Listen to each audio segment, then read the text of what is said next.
សួស្តីពុកម៉ែបងប្អូនទាំងអស់គ្នាសូមស្វាគមន៍មកកាន់តម្រុយឆ្នោតយួនប្រចាំថ្ងៃពុកម៉ែបងប្អូនទាំងអស់គ្នាសូមជួយចុច like និងចុចជាម្នាក់មួយផងដើម្បីមានភាពងាយស្រួលតាមដានតម្រុយឆ្នោតយួនប្រចាំថ្ងៃសម្រាប់តម្រុយឆ្នោតយួននេះសម្រាប់ថ្ងៃទី6ខែធ្នូឆ្នាំ2025ចឹងកុំឲ្យខាតពេលវេលាយូរចឹងយើងចូលមកមើលតម្រុយឆ្នោតយួនយើងវិញ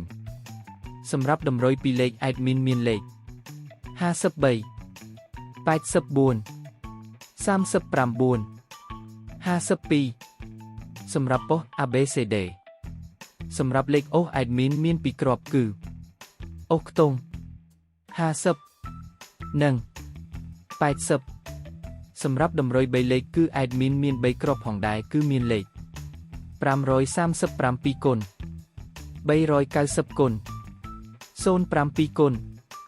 បើសិនជាពុកម៉ែបងប្អូនទាំងអស់គ្នាស្រឡាញ់និងពេញចិត្តលេខទាំងនេះពុកប៉ែបងប្អូនអាចយកលេខទាំងនេះទៅផ្សងសំណាងបានជាចុងក្រោយសូមជូនពរពុកម៉ែបងប្អូនដែលយកលេខ admin ទៅផ្សងសំណាងហេងទាំងអស់គ្នាជូនពរពុកម៉ែបងប្អូនជួបតែសំណាងល្អមានសុខភាពល្អសូមជម្រាបលាជួបគ្នានៅថ្ងៃស្អែកបន្តទៀត